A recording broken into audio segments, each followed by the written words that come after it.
प्रिय विद्यार्थियों और मित्रों, मैं ओपी तिवारी संकल्प विद ओपी सर चैनल पर आप सभी लोगों का हार्दिक स्वागत करता हूं।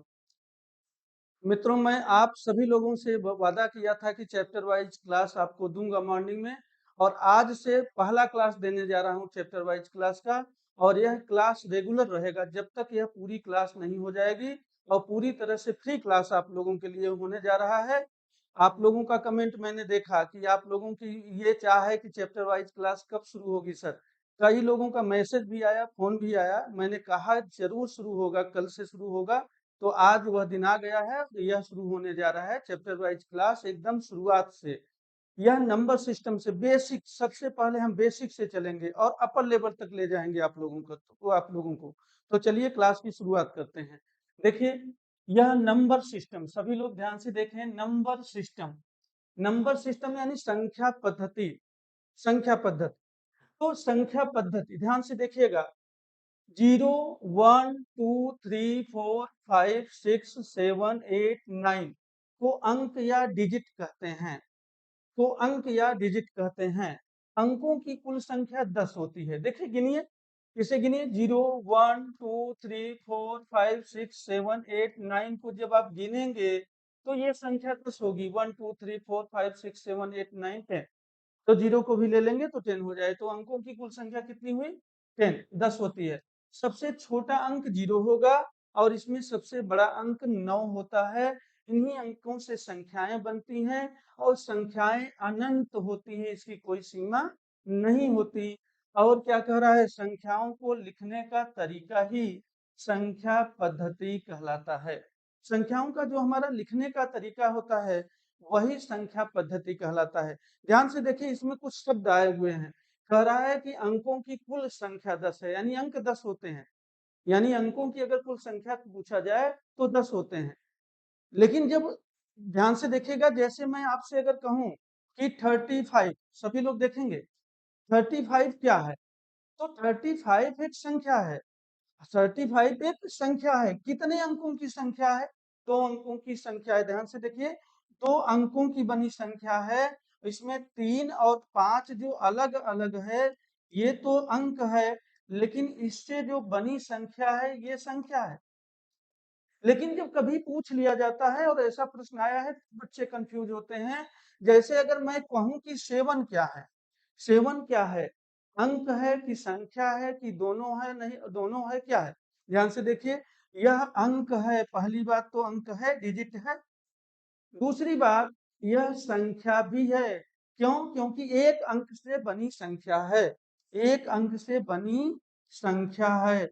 अगर 7 अपने आप में पूर्ण हो तो वह संख्या भी है। जैसे मान लीजिए क्लास में 7 ही लड़के हों और हमने पूछा कितने बच्चे हैं, तो आप क्या कहेंगे? 7, संख्या 7 बताएंगे। तो 7 अंक भी है और 7 संख्या भी है, यानी एक अंक की बनी संख्या है। लेकिन 35, वही 35 पूछेंगे, 35 संख्या ही है, अंक नहीं है। 2 अंकों की बनी संख्या है। जब इसमें अलग अलग अंक पूछेंगे तो आप कहेंगे 3 और 5। तो ध्यान से देखिएगा, इसके आगे यह कह रहा है कि संख्याएं अनंत होती हैं। संख्याओं की कोई सीमा तो होती नहीं, बढ़ाते जाइए बढ़ता चला जाएगा। तो ये संख्याएं अनंत होती हैं। और फिर ध्यान से देखिएगा, संख्या पद्धति किसे कहते हैं अगर पूछा जाए, तो संख्याओं को लिखने का तरीका ही संख्या पद्धति कहलाता है।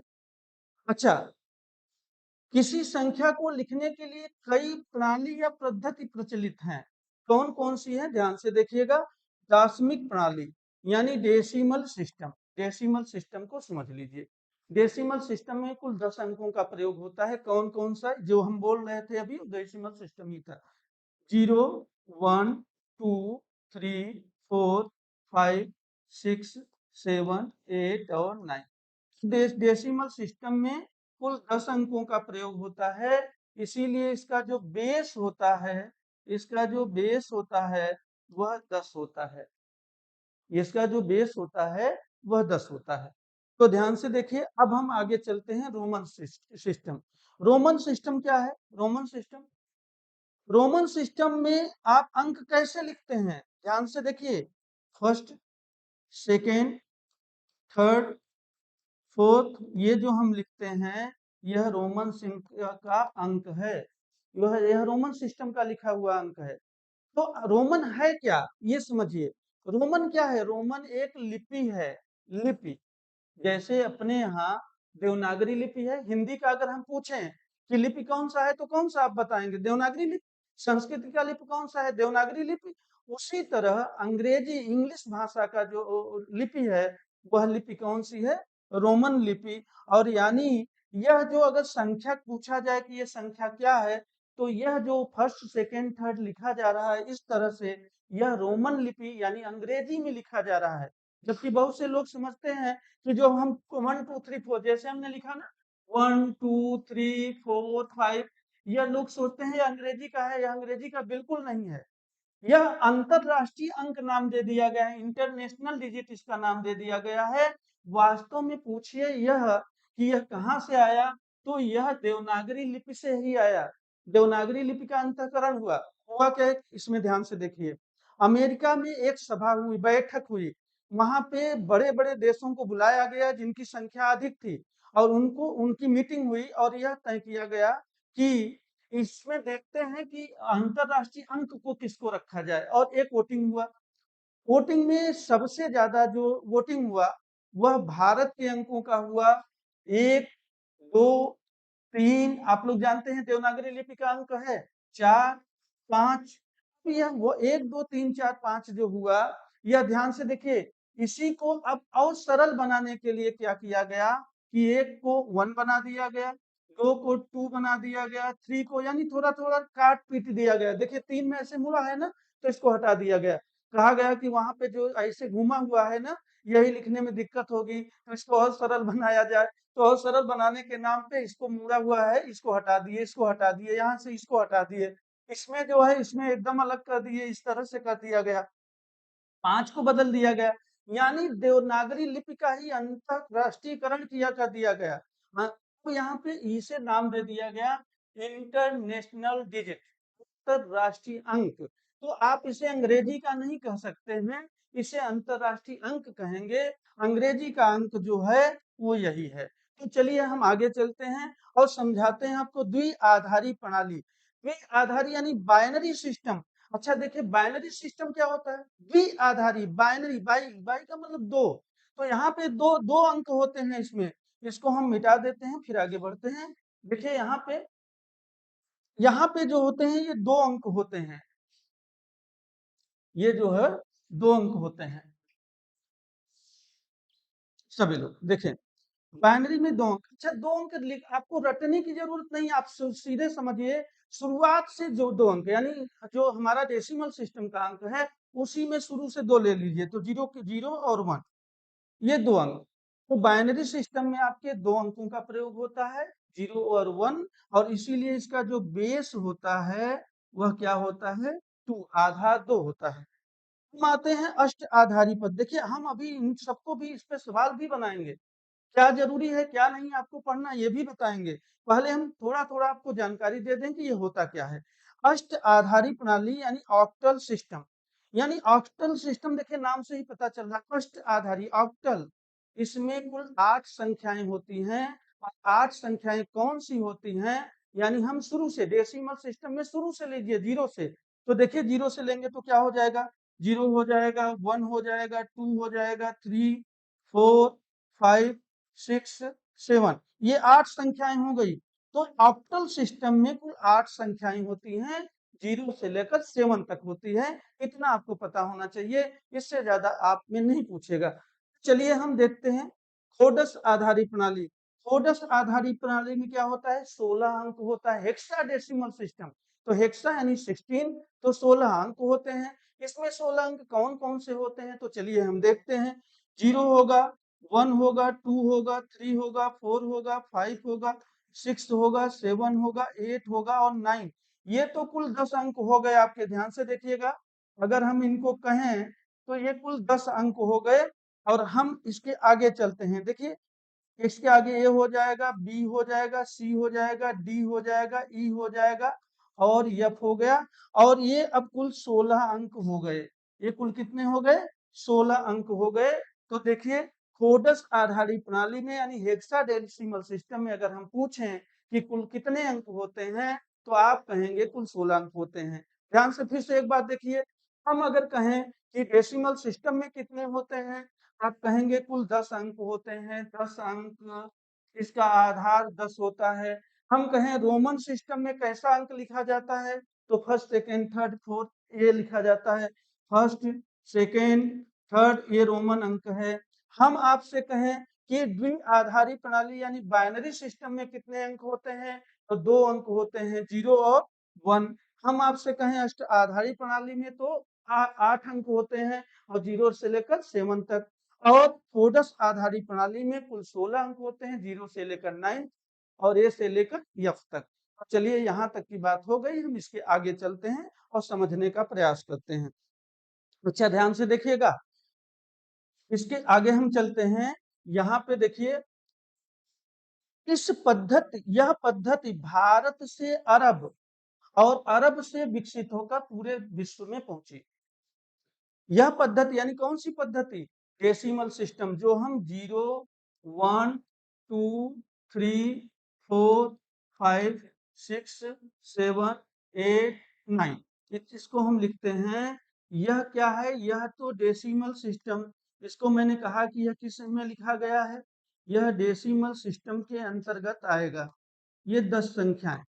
अब इसका एक नाम और दिया गया है और कई बार पूछा गया है, सुपर टेट वगैरह एग्जाम में कई बार पूछा गया है, सुपर टेट में पूछा गया, टेट में पूछा गया, उठाकर देख लीजिएगा कि हिंदू अरेबिक सिस्टम किसे कहते हैं। अब यह हिंदू अरेबिक सिस्टम, इसे हिंदू अरेबिक सिस्टम भी कहते हैं, क्यों कहते हैं अभी बता रहे हैं कि अगर कोई पूछे कि 0 से लेकर 9 तक की संख्याओं का जन्म कहाँ हुआ, तो ध्यान से सुनिएगा, यह भारत में इनका जन्म हुआ और भारत में जन्म हुआ, लेकिन भारत से यह अरब पहुंचा और अरब से पूरे विश्व में यह पहुंचा। तो इसका विकास जो अगर पूछा जाए कि डेवलप कहाँ से हुआ, तो अरब से हुआ, इसलिए इसका नाम पड़ा Hindu Arabic system. Hindu Arabic Arabic system system अच्छा, इसका कहीं कहीं नाम मिलता है, एक ही बात हुआ इंडो अरेबिक सिस्टम, कुछ बुकों में आपको मिलेगा इंडो अरेबिक सिस्टम। इसका मतलब क्या हुआ, यानी हिंदू का मतलब कोई जाति नहीं, हिंदू का मतलब एक देश हिंदुस्तान, हिंदुस्तान में जन्म हुआ, अरब में विकास हुआ ऐसा सिस्टम, और इंडो का मतलब इंडिया में जन्म हुआ, अरब में विकास हुआ ऐसा सिस्टम कौन सा है, कौन सा है, डेसिमल सिस्टम। तो डेसिमल सिस्टम को ही हिंदू अरेबिक सिस्टम या इंडो अरेबिक सिस्टम कहते हैं। तो मुझे लगता है यहाँ तक बात आपको समझ में आ गई होगी और हम अब यहाँ से आगे चलते हैं। तो चलिए देखते हैं।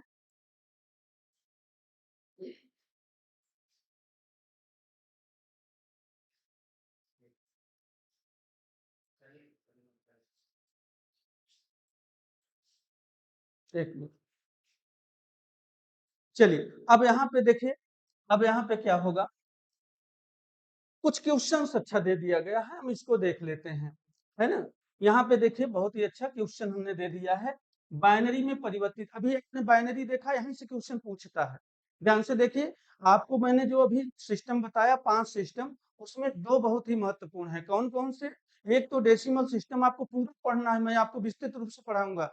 दूसरा बाइनरी सिस्टम में बस इतना आपको पढ़ना है कि हम डेसिमल से बाइनरी में कैसे चेंज करते हैं और बाइनरी से डेसिमल में कैसे चेंज करते हैं, इन दोनों को हम बताएंगे। और इसी पर हमने एक सवाल दे दिया है कि डेसिमल से बाइनरी में परिवर्तन के लिए आप जान जाइए कि कैसे बदलते हैं, इसको हम बताएंगे।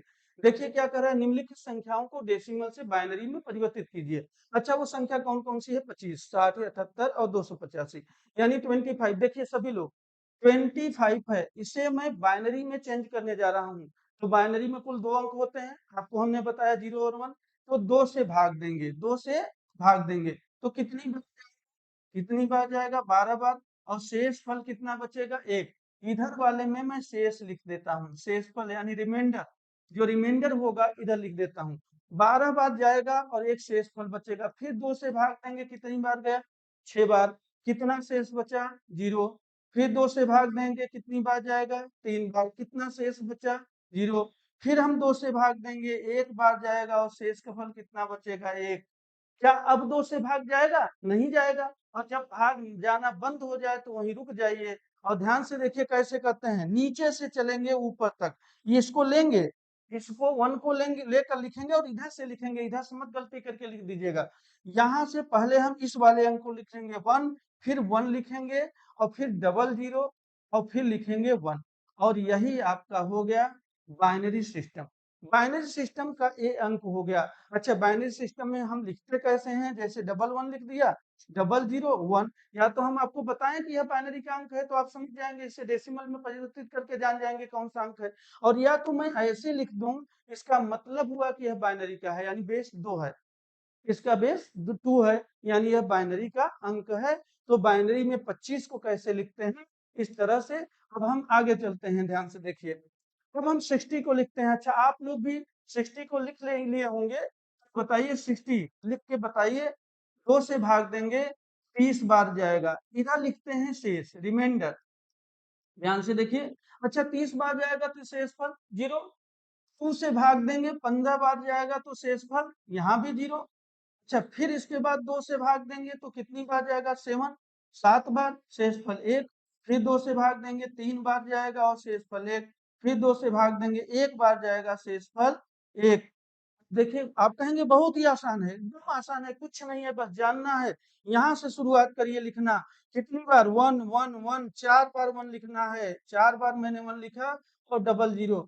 अगर ये आपसे कोई पूछे कि ये कौन सा अंक है, ये बाइनरी का अंक है, और अगर डेसिमल में पूछा जाए तो कौन सा अंक है, यानी 60, यानी बाइनरी में 60 लिखा गया है, समझ में आया। 4 बार 1 है, डबल 0, ये 60 ही है, 60 है। चलिए हम फिर आगे चलते हैं और देखते हैं कि कैसे। 78, अच्छा 78 आप लोग भी लिखिए, आप लोग भी करिए, अब 2 सवाल बता दिए, आप लोग अपने से भी कर सकते हैं, करने की कोशिश करिए। देखिए, 2 से भाग देंगे, यहाँ पे देखिए आपका 39 बार जाएगा और शेषफल कितना आ जाएगा, 1। अच्छा शेषफल 0 आएगा, सॉरी, शेषफल 0, शेषफल 0 आ गया। फिर 2 से हम भाग देंगे, देखिए यहाँ पे आपका शेषफल 1 आया, और फिर 2 से भाग देंगे तो 2 9 बार गया और शेषफल 1 आया। फिर 2 से भाग देंगे, 4 बार जाएगा, शेषफल 1 आएगा। फिर 2 से भाग देंगे, 2 बार जाएगा, शेषफल 0।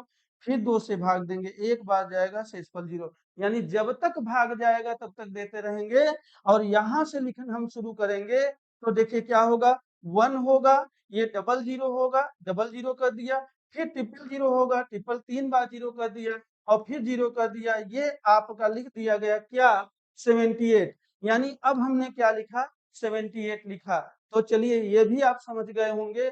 हम चलते हैं अगले सवाल पे, क्या कह रहा है, 285, 285 को हम बाइनरी में कैसे चेंज करेंगे, चलिए देखते हैं। अच्छा, एक बात करिएगा, समझ में आ रहा है कि नहीं, आप लोग कमेंट जरूर करिएगा, मुझे भी पता चले कि मैं जो समझा रहा हूँ, हमारी बातों को आपको समझ में आ रही है कि नहीं। अगर नहीं आ रहा हो तो हम और भी दूसरे तरीके से समझाने का प्रयास करें। मुझे तो लगता है कि आप लोगों को समझ आ रहा होगा पूरी तरह, इसलिए चलिए आगे चलते हैं। 285 देखिए, 2 से भाग देंगे, हम कितनी बार ले जाएंगे, 1 हो जाएगा, 4 हो जाएगा, 2 बार जाएगा, यानी शेषफल 1। फिर 2 से भाग दे दीजिए, यहाँ पे देखिए 71 बार गया और शेषफल 0। फिर 2 से भाग दे दीजिए, 2 तिहाई 6 और 2 पचे 10, यानी 0। फिर 2 से भाग दे दीजिए, 17 बार गया, शेषफल 1। अच्छा, अच्छा शेषफल देखिए ध्यान से, यहाँ पे आपको 35 बार गया ना, अच्छा 2 से भाग दिया 142, 1 आया, 2 से भाग दिया 71, 0, 2 से भाग दिया 35, यहाँ 0 होगा। तो इसको ध्यान से देखिए, मैं कर देता हूँ, ये 0 नहीं 1 होगा, ये एक शेषफल आएगा। अच्छा, 2 से भाग दिया 17 बार जाएगा, एक शेषफल। 2 से दिया, यहाँ देखिए 8 बार जाएगा, एक शेषफल। 2 से भाग देंगे, 4 बार जाएगा, शेषफल 0। फिर 2 से भाग देंगे, 2 बार जाएगा, 0। फिर 2 से भाग जाएगा 1 बार, और फिर आपका 0। देखिए आपका हो गया यहाँ पे। अब आप कहाँ से उठाएंगे, 1 से उठाएंगे, नीचे से, ध्यान से उठ करिए, 1 लिखिए, 3 बार 0 है तो 1 2 3, 3 बार 0 लगा दिया, 1 1 1, 3 बार 1 है, लिख दिया, और फिर 1 बार 0 है, 0 लिख दिया, फिर 1 लिख दिया, और ये क्या हो गया, बाइनरी में हो गया 285, बाइनरी में लिखा है 285, बाइनरी में। तो चलिए यहाँ तक, अगर हम आपसे कहें कि डेसिमल को बाइनरी में कैसे लिखेंगे तो आप समझ गए होंगे, और यह क्वेश्चन पूछा जाता है, इसलिए अच्छे से इसे समझ लीजिए, रिवीजन कर लीजिए। चलिए आगे चलते हैं और क्वेश्चन को दूसरा देखते हैं कि क्वेश्चन क्या है। तो चलिए यहाँ पे देखिए, यहाँ पे क्वेश्चन क्या है, कह रहा है कि निम्नलिखित को बाइनरी से डेसिमल में परिवर्तित करना है। यानी बाइनरी में लिखा हुआ है लेकिन अब आपको डेसिमल में जानना है। अच्छा कैसे जानेंगे? 110 में लिखा हुआ है 110, अगर हम डेसिमल में कहें तो 110, लेकिन नहीं 110 है। तो यहाँ 110 ये बाइनरी में लिखा है, बेस देखिए लिखा हुआ है, कैसे हम चेंज करें, कैसे जानेंगे डेसिमल? बहुत अच्छा आसान तरीका है। पहले हम इसका डिटेल बता देते हैं, फिर इसका शॉर्ट भी बता देंगे, आप आराम से जान जाएंगे। ध्यान से देखिएगा। चलिए देखते हैं। ये 1 है, ये 1 है, फिर 0 है। हम दूर दूर लिखते हैं समझाने के लिए आपको। तो देखिए यहाँ हम गुणा करेंगे, किसका करेंगे? 2 पावर 0, चूंकि बेस 2 होता है तो हम गुणा कर रहे हैं। और फिर इसका भी गुणा इसमें करेंगे 2 पावर 1 में, इसका करेंगे 2 पावर 2 में। यानी ऐसे बढ़ते जाएंगे 2 पावर 0, 2 पावर 1, 2 पावर 2, और अभी अंक होता है 2 पावर 3, 2 पावर 4, ऐसे बढ़ते। और इसको करने के बाद ध्यान से देखिए, अगर आप बताइए इसको हम करें तो क्या हो जाएगा? 2 पावर 2 यानी 4, यहाँ पे हो जाएगा 2 पावर 1 यानी 2, और यहाँ पे हो गया 2 पावर 0 यानी 1। अब हम इनको जोड़ देंगे, लेकिन ध्यान से देखिए गुणा करने के बाद जोड़ेंगे। ये तो 1 आ गया, अभी रुक जाइए, हम आपको बता रहे हैं। यहाँ थोड़ा सा और ऐसे नहीं जोड़िएगा, आपको हम बता रहे हैं। ये 1 तो आ गया, यहाँ 1 तो आ गया, लेकिन जोड़ना नहीं है सीधे अभी। अभी आपको सीधे नहीं जोड़ना है, गुणा करने के बाद जोड़ना है। तो इसको हम मिटा देते हैं। ध्यान से देखिए, अब ये 4 है ना, इस 4 का 1 में गुणा करिए तो कितना हो गया? 4। अच्छा 2 का 1 में गुणा करिए, अभी हम शॉर्ट तरीका बता देंगे, बहुत आसानी से हो जाएगा। तो ये कितना हो गया ये? तो अब इस 1 का 0 में गुणा करेंगे तो बताइए कितना होगा? 0 हो जाएगा। अब जोड़ दीजिए तो कितना हो गया? ये 4 और 2 6, यानी यह 6 लिखा हुआ है। यह डेसिमल का अंक है, यह 6 है। यानी 6 को हम किस तरह से लिखेंगे? 110, 110 बाइनरी में। तो ये बाइनरी का अंक है और यह डेसिमल का अंक है। अब चलिए इसी को हम 60 में, इतना लंबा नहीं करना है, समझाने के लिए बताया था। 2 पावर 0 का गुणा, 2 पावर 1 का गुणा, 2 पावर 2 का गुणा, इन सभी में करने के बाद तब जोड़ते हैं। तो चलिए देखिए आसान तरीके से कैसे है, वही चीज आप समझेंगे तो वही चीज है, कुछ दूसरा मेथड नहीं है, लेकिन आसान हो जाएगा।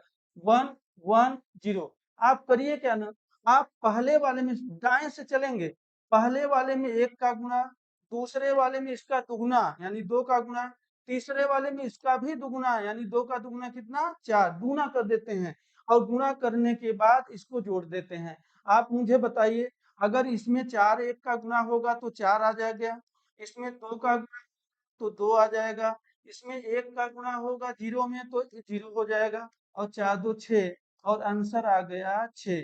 तो इस तरह से आप कर लीजिएगा, दुगुना करते चले जाइएगा, हुआ वही 2 पावर 0, 2 पावर 1, 2 पावर 2, 2 पावर 3।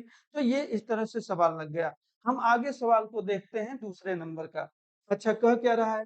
1, ध्यान से देखिएगा सभी लोग, 1 0, फिर लिखा है 1, फिर लिखा है 0, फिर ट्रिपल 1, 3 बार 1 और 0। अब देखिए इसको करते हैं, आप ही बताइए यहाँ क्या लिखेंगे? 1, यहाँ क्या लिखेंगे? 2, यहाँ किसका गुणा? 4 का, यहाँ किसका? 8 का, यहाँ किसका? 16 16 का, और यहाँ 32 का, और यहाँ 64 का, और यहाँ इसका दुगुना, यानी आप कर देंगे 168 का। तो देखिए जहां जहां 0 वहां हट जाया करिए। अब हम जल्दी से कर रहे हैं, देखिए 168 को हम जोड़ेंगे प्लस, ये 0 है तो खत्म कर देंगे, 32 को जोड़ेंगे, फिर 16 को खत्म, फिर 8 को जोड़ेंगे, 4 को जोड़ेंगे, 2 को जोड़ेंगे, बस समाप्त। और 0 वाले समाप्त कर देते हैं। ये सब 0 लगे हैं तो इन सबको जोड़ना ही नहीं, गुणा ही नहीं करना है। क्या मतलब है? जोड़ दीजिए, 8 2 10, 10 8 18, 18 और 4 22, 22 2 24, 4 2 हासिल लगा, 3 2 5, और 6 5 11, 1 और 1 1 2, यानी 214। यानी ध्यान से देखिए 214, यानी जो ये लिखा है बाइनरी सिस्टम में, इसका मतलब क्या हुआ? यह 214 लिखा हुआ है, 214। अच्छा ये क्या था? 6। तो चलिए हम फिर आगे बढ़ते हैं और देखते हैं कि तीसरा वाला सवाल क्या होगा। देखिए यहाँ डबल 1 है, हमने लिख दिया डबल 1। फिर क्या है? 1 2 3, 3 बार 0 है, 3 बार 0, और फिर 1 है। चलिए देखते हैं इसमें हम क्या गुणा करेंगे, 1 का, फिर इसमें 2 का, फिर इसमें 4 का, डबल करते चलिए, फिर इसमें 8 का, फिर इसमें 16 का, फिर इसमें 32 का। देखिए जहां जहां एक है वहीं गुणा करिए, जीरो को छोड़िए। आप ये देखिए ये कितना होगा, 32 होगा, ये 16 होगा, ये जीरो जीरो हटा दीजिए सब, और ये 1 हो जाएगा, जोड़ दीजिए। तो 16 दूना 32, 16 तिया 48 और 1 49, 49। तो यहाँ 49 होगा और ये हो जाएगा 49 आपका आंसर। तो ये तीसरा वाला। तो चलिए हम आगे बढ़ते हैं और इसके आगे अब देखते हैं क्या है।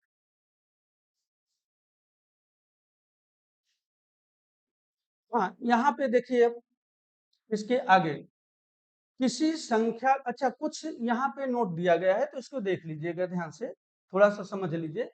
किसी संख्या को बाइनरी सिस्टम में लिखने पर उसका अंतिम अंक किसी सम संख्या को होना चाहिए। अच्छा सम है लिखा है, किसी सम संख्या को बाइनरी सिस्टम में लिखने पर उसका अंतिम अंक 0 होता है, और किसी विषम संख्या को लिखने पर, बाइनरी सिस्टम में लिखने पर उसका अंतिम अंक 1 होता है। ये ध्यान से देखिए, अगर बाइनरी सिस्टम में लिखा है कोई अंक और वह सम संख्या है तो उसका अंतिम अंक 0 होगा। अंतिम अंक, अंतिम जो अंक होगा वह क्या होगा, 0 होगा। और अगर विषम संख्या है, विषम संख्या, तो क्या होगा, 1 होगा। यानी इवन नंबर है, अगर इवन नंबर है तो क्या होगा, 0 होगा, और ऑड नंबर है, विषम संख्या है, तो 1 होगा। इस बात को ध्यान रखिएगा, यही नोट में लिखा गया है। तीसरी बात समझिए नोट का, तीसरा नोट क्या कह रहा है, बाइनरी सिस्टम में गुणा, भाग, जोड़, घटाना के लिए बाइनरी से पहले डेसिमल में चेंज करते हैं, और फिर डेसिमल में करने के बाद उसको जोड़ना घटाना कर लेते हैं, और फिर उसे बाइनरी में चेंज करते हैं। यही नियम है, ध्यान से देखिएगा।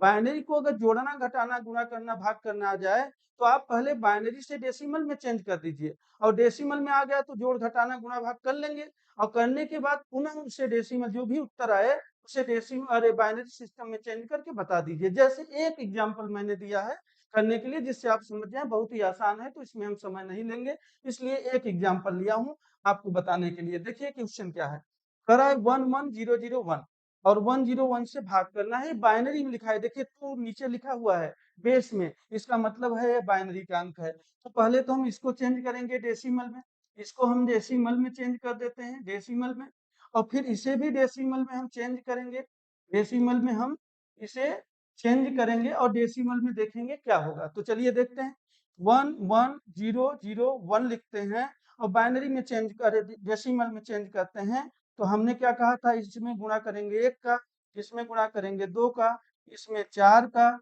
इसमें 8 का, और इसमें किसका, 16 का।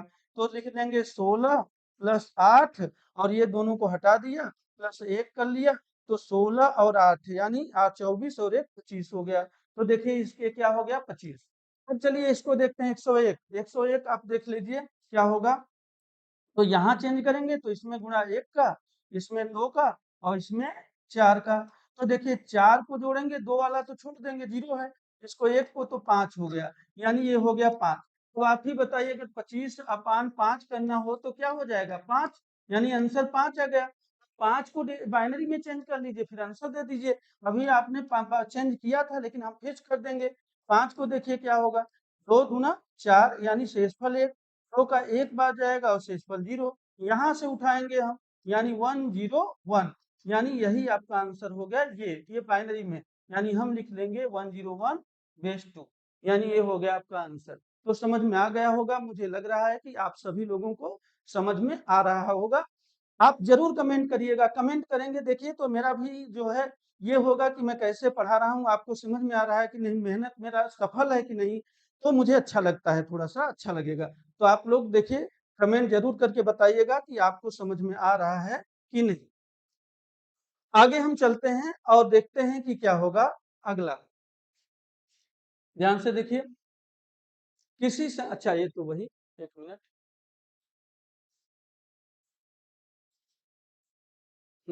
अंकों के मान मैंने दिया हुआ है, यहाँ अंकों के मान, वैल्यू ऑफ डिजिट, अंकों के मान आपको दिया गया है। तो इसको हम कैसे करेंगे, देखिए हेडिंग देखिए, अंकों के मान, वैल्यू ऑफ डिजिट। यहाँ से भी प्रश्न पूछे जाते हैं। देखिए, यह अभी आपका एकदम बेसिक से चल रहा हूँ, नंबर सिस्टम का बेसिक, और बेसिक को हल्के में मत लीजिएगा। सुपर टेट, टेट, सीटेट में तो भर-भर के सवाल आते हैं, और आपको बता दें एसएससी, बैंक, रेलवे तक में सवाल पूछे जाते हैं।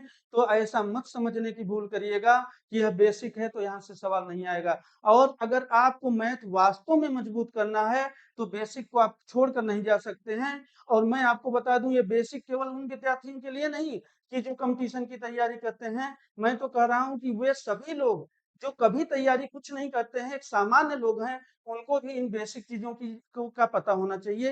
ये बेसिक है, इनको तो सभी को पता होना चाहिए, एक सामान्य व्यक्ति को, इसलिए इसे सभी को पढ़ना चाहिए। तो चलिए आगे बढ़ते हैं।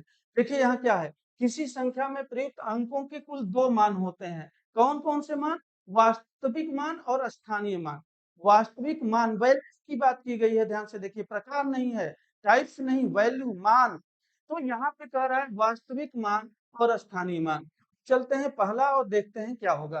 वास्तविक या जातीय या अंकित या शुद्ध मान, यानी रियल या फेस वैल्यू, इसके कई नाम हैं। इसे वास्तविक मान भी कह सकते हैं, इसे जातीय मान भी कह सकते हैं, अंकित मान भी कह सकते हैं, शुद्ध मान भी कहेंगे, रियल या फेस वैल्यू भी कहेंगे। तो चलिए हम देखते हैं। किसी भी संख्या में प्रयुक्त अंकों का वास्तविक मान हमेशा स्थिर होता है, अर्थात वह कभी बदलता नहीं। हमेशा स्थिर होगा, कभी बदलेगा नहीं।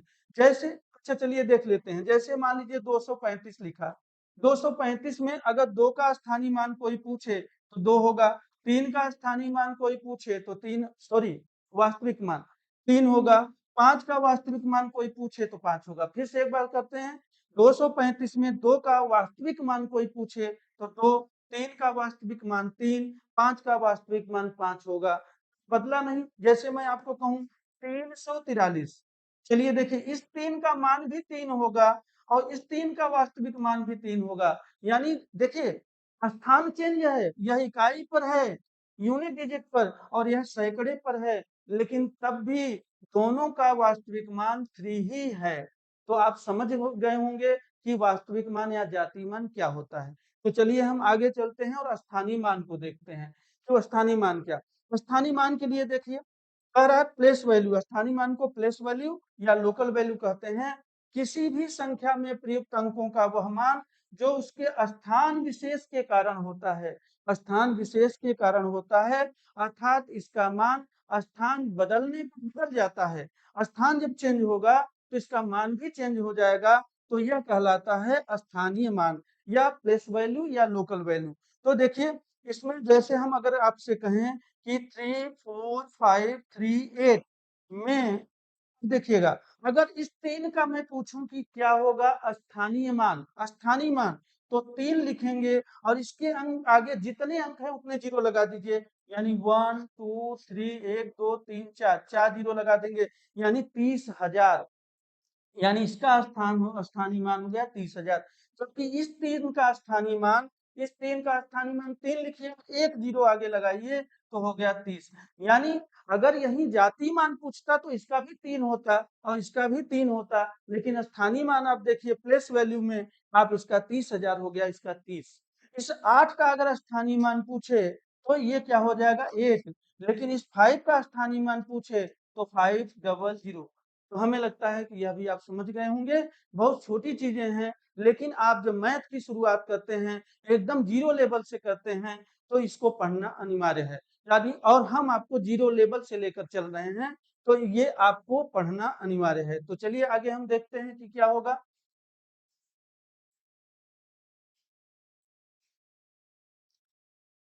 देखिए, टाइप्स ऑफ नंबर, संख्याओं के प्रकार। संख्याओं के प्रकार यहाँ पे देखिए, कह क्या रहा है,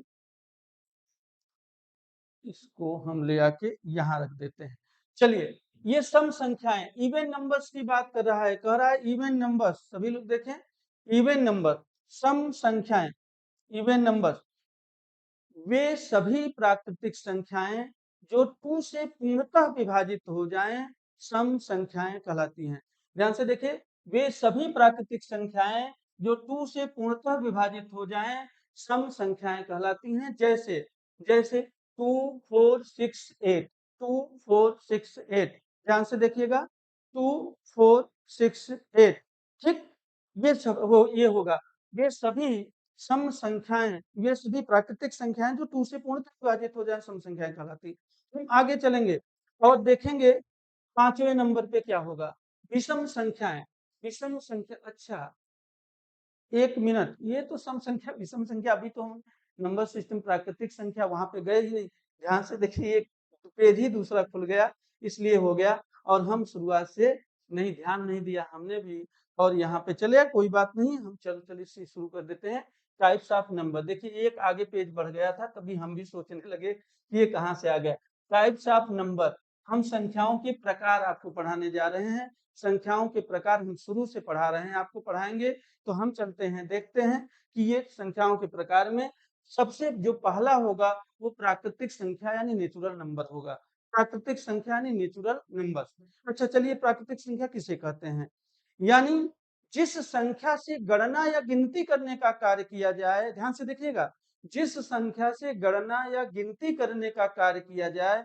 उसे प्राकृतिक संख्या या नेचुरल नंबर्स कहते हैं तो ध्यान से देखिए सारी चीजें मैंने लिख दिया है जिससे समय कम लगे और आप लोगों का रिवीजन जल्दी हो जाए क्योंकि समय भी आप लोगों के पास कम होता है तो समझ में भी पूरा आए हम बातें भी पूरी कर पाए और आपका समय भी अधिक न लगे इसलिए हमने ये सारी चीजें पहले से लिख दिया है तो देखिए प्राकृतिक संख्याएं यानी वे सभी संख्याएं जिनसे गणना या गिनती करने का कार्य किया जाए क्या कहलाती हैं प्राकृतिक संख्याएं कहलाती हैं जैसे 1 2 3 4 5 dot dot dot infinite dot dot dot infinite तो चलिए आगे चलते हैं पूर्ण संख्या होल नंबर्स प्राकृतिक संख्याओं के समूह में हम जब जीरो को सम्मिलित कर लेते हैं तो इनसे जो समूह बनता है वह पूर्ण संख्याओं का समूह बनता है तो देखिए आपकी पूर्ण संख्या क्या होगा जीरो को ले लेंगे इसमें 0 1 2 3 4 डॉट डॉट डॉट इनफाइनाइट यानी जीरो से लेकर जितनी इनफाइनाइट तक की संख्याएं हैं वे सभी होल नंबर्स हैं पूर्ण संख्याएं होती हैं तो चलिए हम अगला चलते हैं और देखते हैं पूर्णांक संख्याओं का क्या होगा पूर्णांक संख्या यानी इंटीजर नंबर इंटीजर नंबर को समझिएगा जब ध्यान से देखिएगा जब पूर्ण संख्याओं को पॉजिटिव और निगेटिव यानी धनात्मक और ऋणात्मक दोनों रूपों में हम दर्शाते हैं तो वह जो है पूर्णांक संख्याओं का समूह बन जाता है जैसे देखिए कह रहा है जब पूर्ण संख्याओं को धनात्मक पॉजिटिव और ऋणात्मक निगेटिव दोनों चिन्हों से दर्शाते हैं तो उनसे बने समूह को क्या कहते हैं पूर्णांक संख्याओं का समूह कहते हैं जैसे हम जीरो को लिखा 1 2 3 4 0 1 2 3 4 डॉट डॉट डॉट इनफाइनाइट इधर भी है फिर -1 -2 -3 डॉट डॉट डॉट इनफाइनाइट इधर भी चले तो ये देखिए यहाँ 3 भाग में बट गया यह भी 3 भाग पूर्णांक संख्याओं को हम 3 भागों में बांट सकते हैं ये जो माइनस वाले जितने भी अंक हैं माइनस वाले ये माइनस तो इनफाइनाइट तो ये सभी कहलाते हैं ये अच्छा यहाँ पे उल्टा लिख दिया गया है देखिए मैं कर दे रहा हूँ आप लोग परेशान मत होइएगा ये निगेटिव इंटीजर्स है ये निगेटिव है तो इसे आप बना लीजिएगा यह निगेटिव है मिसप्रिंट हो गया है तो यह निगेटिव इंटीजर्स है और ये आपको पॉजिटिव होगा यह मिसप्रिंट हुआ है बना लीजिएगा ये है पॉजिटिव यह पॉजिटिव इंटीजर्स है और जीरो क्या है जीरो न्यूट्रल इंटीजर्स यानी उदासीन पूर्णांक संख्याएं जीरो न तो पॉजिटिव है न तो निगेटिव है बल्कि जीरो क्या है न्यूट्रल है उदासीन पूर्णांक संख्या है तो कभी भी पॉजिटिव संख्या पूछे पॉजिटिव पूर्णांक संख्या पूछे तो जीरो को मत रखिएगा यह 1 2 3 4 5 डॉट डॉट डॉट इनफाइनाइट तक होती है निगेटिव वाले में जिसमें निगेटिव माइनस का चिन्ह लगा हो और जो न्यूट्रल है यानी जीरो आपका उदासीन पूर्णांक संख्या है तो इन छोटी छोटी चीजों को आप जरूर ध्यान दीजिएगा यहाँ से क्वेश्चन जब पूछ लेता है तो आपके 1 नंबर चले जाते हैं क्यों क्योंकि आप इसको बहुत छोटा समझ लेते हैं और उसी में एक क्वेश्चन नंबर समान होते हैं और आपका 1 नंबर गया चलिए ध्यान से आगे देखते हैं देखिए एक शब्द और लिखा है इसको भी ध्यान रखिएगा स्पष्ट है कि प्रथम और अंतिम पूर्णांक संख्याएं प्राप्त नहीं की जा सकती इसका मतलब क्या यानी प्रथम यानी सबसे छोटी पूर्णांक संख्या पूछे तो क्या आप बता सकते हैं नहीं क्यों -3 -4 डॉट डॉट इनफाइनाइट है सबसे बड़ी पूर्णांक संख्या तो ये भी नहीं बता सकते हैं डॉट डॉट डॉट इनफाइनाइट है जबकि आपकी प्राकृतिक संख्या में सबसे छोटी प्राकृतिक संख्या पूछता तो आप कहते 1 है सबसे बड़ी प्राकृतिक संख्या आप कहते हैं इनफाइनाइट है, लेकिन छोटी आप बता सकते हैं। लेकिन यहाँ न तो छोटी बता सकते हैं, न तो बड़ी बता सकते हैं। अब हम आगे चलते हैं। हाँ, अब देखिए यहाँ पे आप देखिए अगला जो अभी सम हम बता रहे हैं वो आने वाला है, तो इधर आ गया है। तो देखिए सम संख्याएं, अब यहाँ पे हम इसको पहले ही देखने लगे थे। देखिए सम संख्याएं, इवन नंबर्स, वे प्राकृतिक संख्या जो 2 से पूर्णतः विभाजित हो जाए। तो 2 से जो विभाजित होगा, 2, 4, 6, 8, 10 ये सब संख्याएं हो जाएंगी, सभी के सभी। विषम संख्या, ऑड नंबर्स, वे प्राकृतिक संख्याएं जो 2 से पूर्णतः विभाजित न हो, विषम संख्याएं कहलाती है, ऑड नंबर कहलाते हैं। यानी 1, 3, 5, 7, 9, 11 डॉट डॉट डॉट इनफाइनाइट। इनका ये दोनों 2-2 के अंतर पे होते हैं। सम संख्याएं भी 2 के अंतर पे होती हैं और विषम में भी 2-2 का अंतर होता है। तो चलिए देखते हैं अगला और बहुत ही महत्वपूर्ण, अभाज्य या रूढ़ संख्याएं प्राइम नंबर्स। अभाज्य या रूढ़ संख्याएं प्राइम नंबर। प्राइम नंबर क्या होते हैं, ध्यान से देखिए। वे प्राकृतिक संख्याएं जो 1 व स्वयं के अतिरिक्त अन्य किसी भी संख्या से विभाजित न हो, वे वे क्या कहलाती हैं, प्राइम नंबर, यानी अभाज्य या रूढ़ संख्याएं कहलाती हैं। अच्छा एक देखिए और 6 नंबर, इसको भूले जा रहे हैं, कंपोजिट नंबर, चाहे आगे पढ़ लीजिए चाहे पीछे। अच्छा कंपोजिट नंबर क्या होगा, भाज्य संख्याएं होंगी। वे सभी प्राकृतिक संख्याएं जो 1 और स्वयं के अतिरिक्त अन्य संख्या से भी विभाजित हो, वे क्या होती हैं, भाज्य संख्याएं, यानी कंपोजिट नंबर। भाज्य संख्याएं या कंपोजिट, इसे यौगिक संख्याएं भी कहते हैं। तो देखिए अगर यहाँ पे आपसे कोई पूछे 4, 6, 8, 9, ये 1 और स्वयं के अतिरिक्त अन्य संख्या से भी विभाजित होंगे। अभी आपको समझाते हैं। प्राइम बता लें पहले।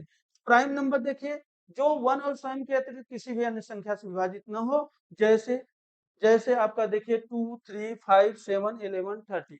तो चलिए एक बात समझ लेते हैं इन दोनों को, फिर हम आगे बढ़ते हैं। आप बताइए अगर मैं आपसे कहूं कि 1, 2, 3, 4, सभी लोग देखें।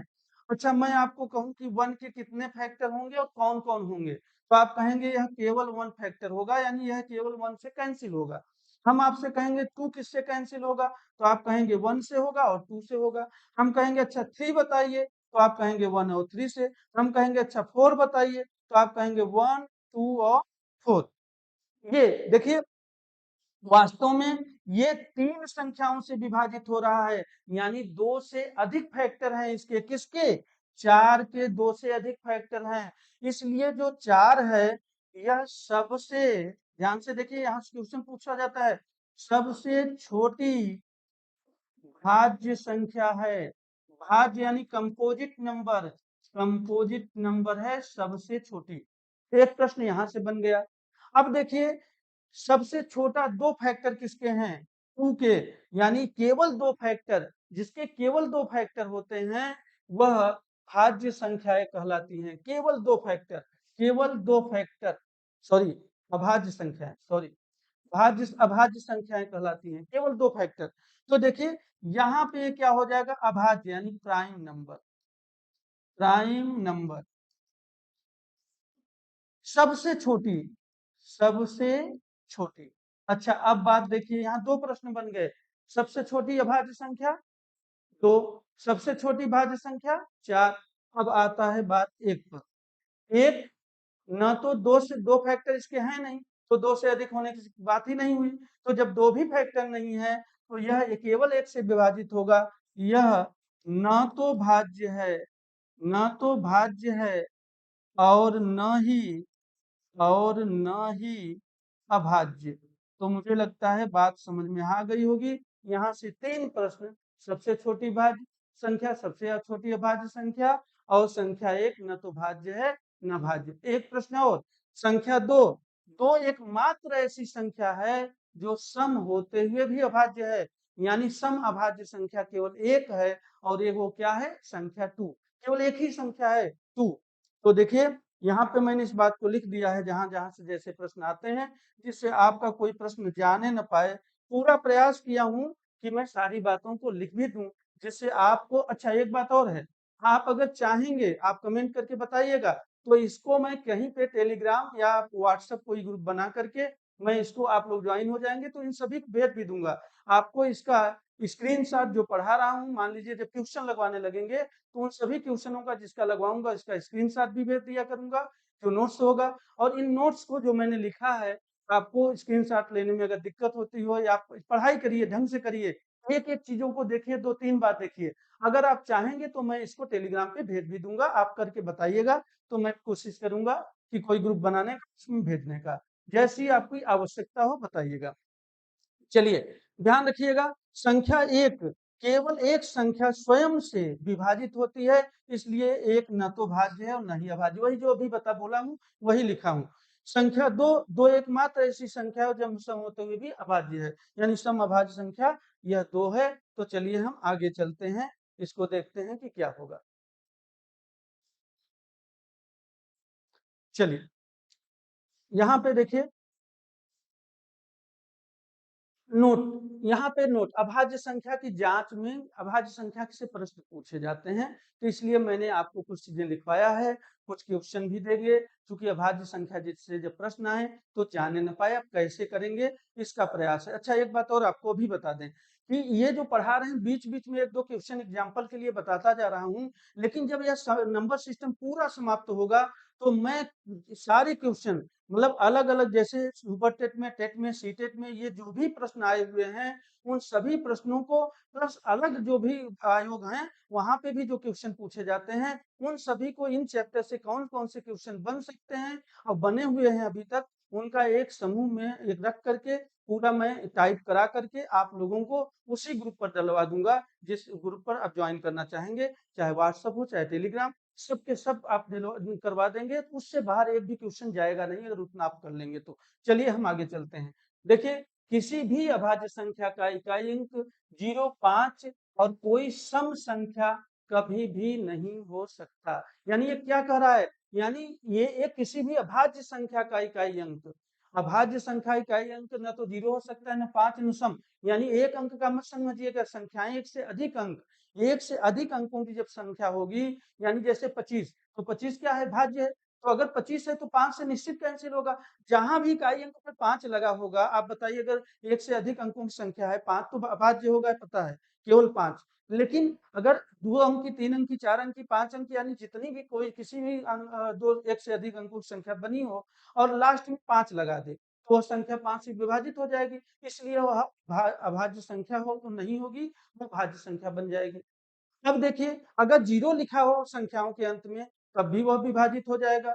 आप जानते हो सम संख्या हो जाएगा, विभाजित हो जाएगा 2 से, इसलिए भी वो क्या हो जाएगा, वह क्या हो जाएगा, वह सम संख्या हो जाएगी। तो इस बात को ध्यान रखिएगा, किसी भी अभाज्य संख्या का इकाई अंक 0, 5 और सम कभी भी नहीं हो सकता, इस बात को देखिएगा, नहीं हो सकता। फिर देखिए, किसी भी अभाज्य संख्या का यूनिट डिजिट 1379 ही होता है, किंतु यह जरूरी नहीं है कि जिसका यूनिट डिजिट इकाई अंक 1379 हो वह वह अभाज्य ही होगा। ध्यान से सुनिएगा हमारी बात को। मैंने क्या कहा, मैंने कहा कि अगर अभाज्य संख्या है तो यूनिट डिजिट जो है, यूनिट डिजिट क्या हो सकती है, 1 हो सकता है, 3 हो सकता है, 7 हो सकता है, 9 हो सकता है, लेकिन जरूरी नहीं है कि जिनका 1379 यूनिट डिजिट हो, वह जरूरी नहीं है कि वह अभाज्य हो। हाँ, जो अभाज्य होंगे उनका यही होगा यूनिट डिजिट, ये मैं बोल रहा हूँ। तो आप बात को समझ गए होंगे, अभी हम आपको आगे और बताएंगे। तो चलिए देखते हैं, कोई भी अभाज्य संख्या 6n, इस बात को ध्यान रखिएगा, 6n प्लस माइनस 1 का तो फॉलो करता है, का अनुसरण करता है, फॉलो करता है, किंतु 6n प्लस माइनस 1 का अनुसरण या पालन पालन करने वाली सभी संख्याएं अभाज्य हों, यह जरूरी नहीं है। जैसे मैं अभी जितना भी लिखा हूं सबको समझाऊंगा, जैसे समझिए, कैसे आप समझेंगे कि जैसे मुझे कह दिया जाए कि 1 से 40 तक में कितने अभाज्य होंगे, आप बताइए। अभी प्रश्न भी आएगा, हम उनको भी बताएंगे, इसके आगे मैंने प्रश्न दिया हुआ है। तो चलिए देखें, अगर आपको ऐसा सवाल आ जाए ना तो आप क्या करा करिए, देखिए, आप 6 का पहाड़ा पढ़िए।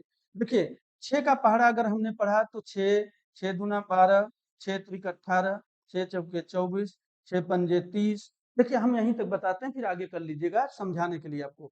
6 के एक पीछे का वैल्यू लिखिए 5 और 6 के एक आगे का वैल्यू लिखिए 6।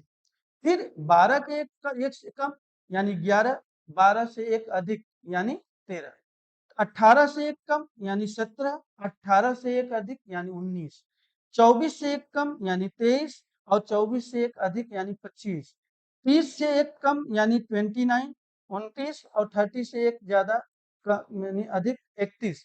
अब आप देखिए, ध्यान से देखिएगा, इससे जो कम है यानी ये देखिए 2 है, 3 है और 5, ये तीन संख्याएं इससे पहले वाली अभाज्य हैं, ये अभाज्य संख्याएं हैं, अभाज्य प्राइम नंबर, प्राइम,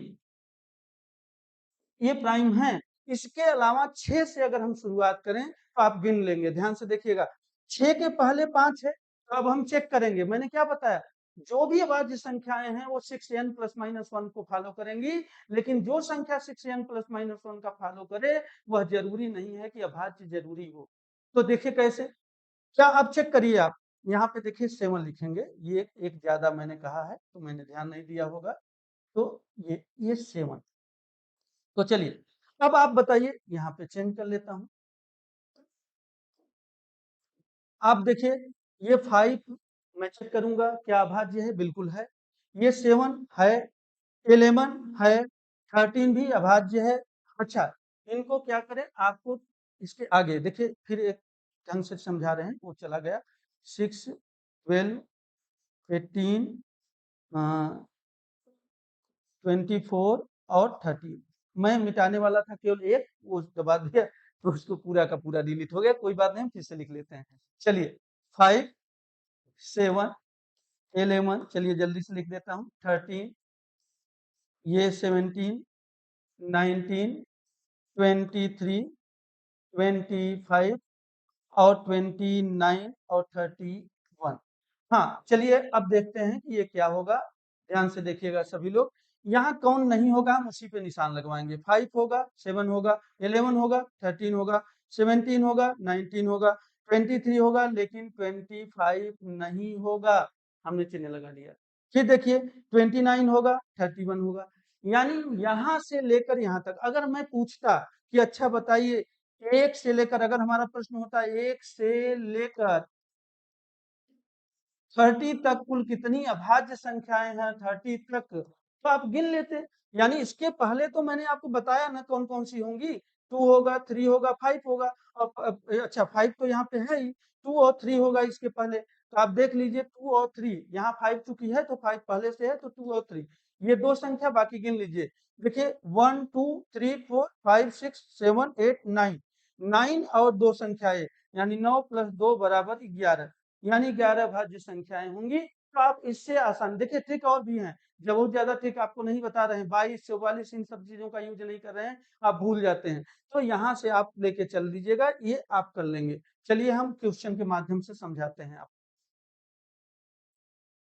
कुछ क्वेश्चन भी मैंने इसके बाद दे दिया है, तो इसको देखते हैं। देखिए क्वेश्चन यहाँ पे आ गया है, देखिए निम्नलिखित में भाज्य संख्या, भाज्य यानी कंपोजिट नंबर पूछ रहा है, भाज्य संख्या बताइए, कंपोजिट नंबर, कंपोजिट नंबर भाज्य संख्याएं पूछ रहा है कि भाज्य संख्या कौन सी होगी। देखिए कैसे जांच करेंगे, 107, 2, 187, 197, हम चेक करते हैं। अच्छा, चेक करने का तरीका क्या है, हम आपको बता दे रहे हैं।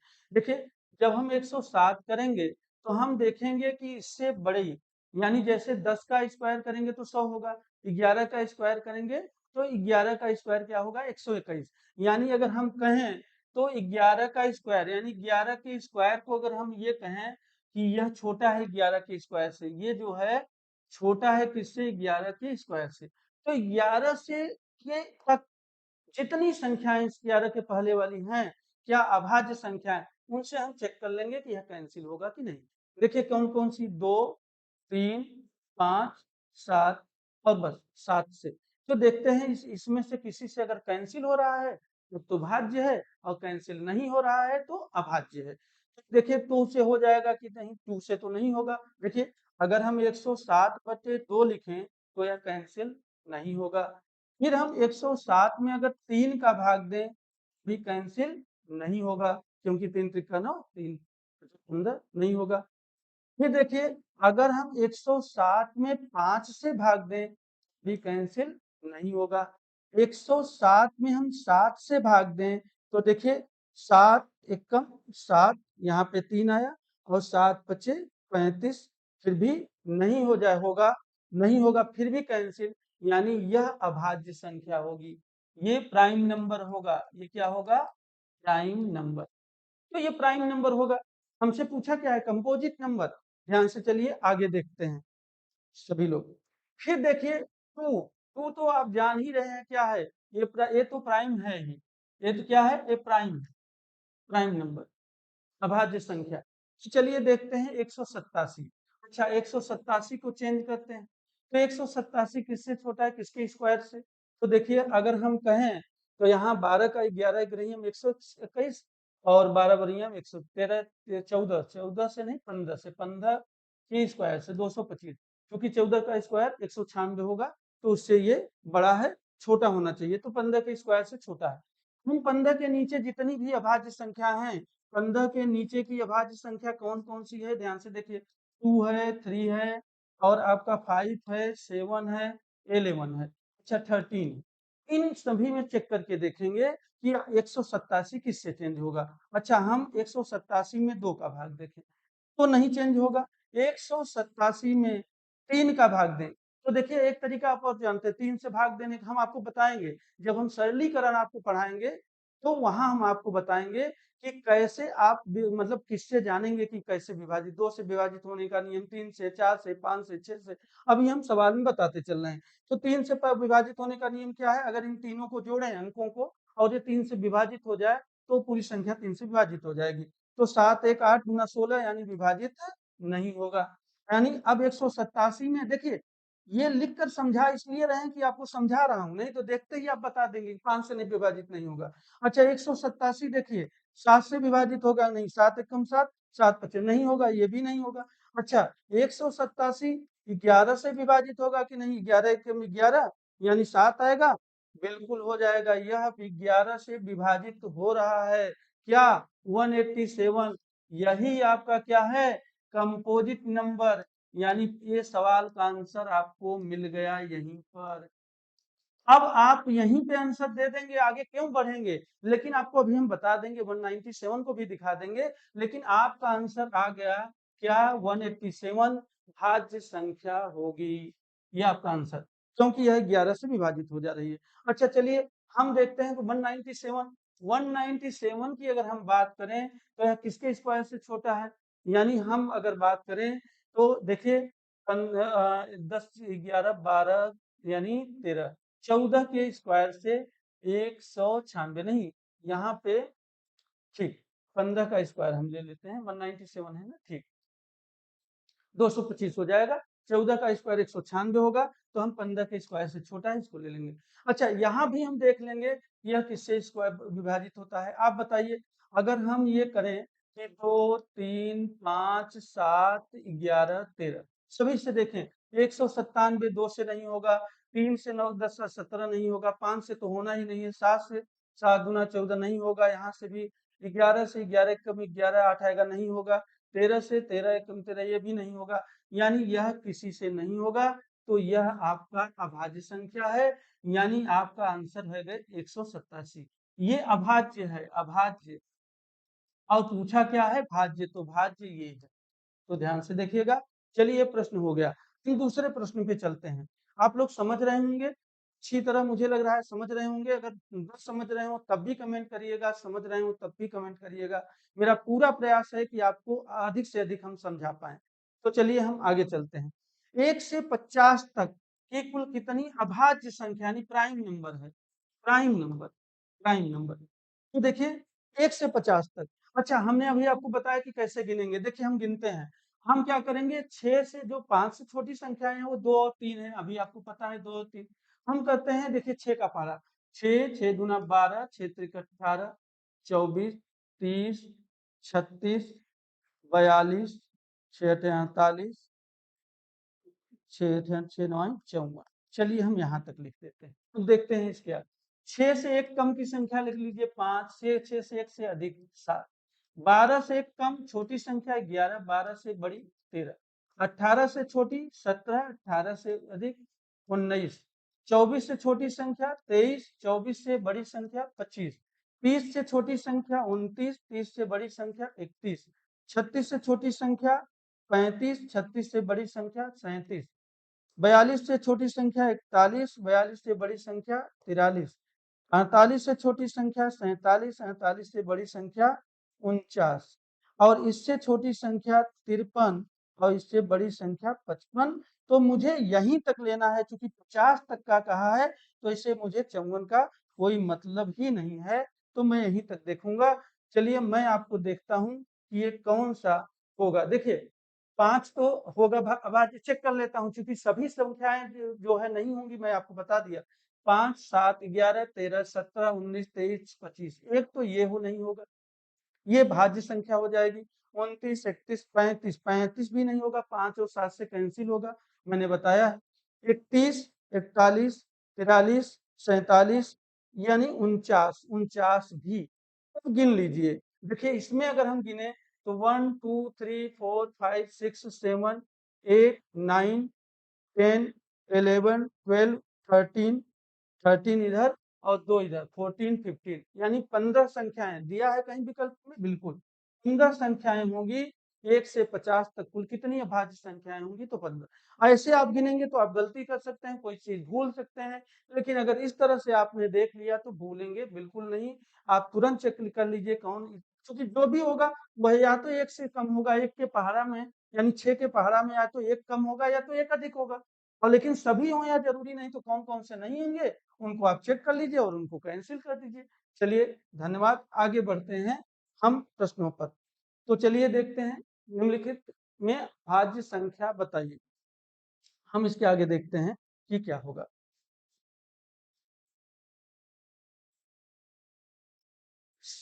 अच्छा, सहभाज्य संख्याएं, भाज्य संख्या सहभाज्य। चलिए यहाँ पे हमने देख लिया, यहाँ तक आज आपको हम क्लास लेते हैं। इसके आगे की क्लास हम कर लेंगे, क्योंकि आप यहाँ तक कर चुके होंगे। इसके आगे हम क्लास दूसरे क्लास में लेंगे।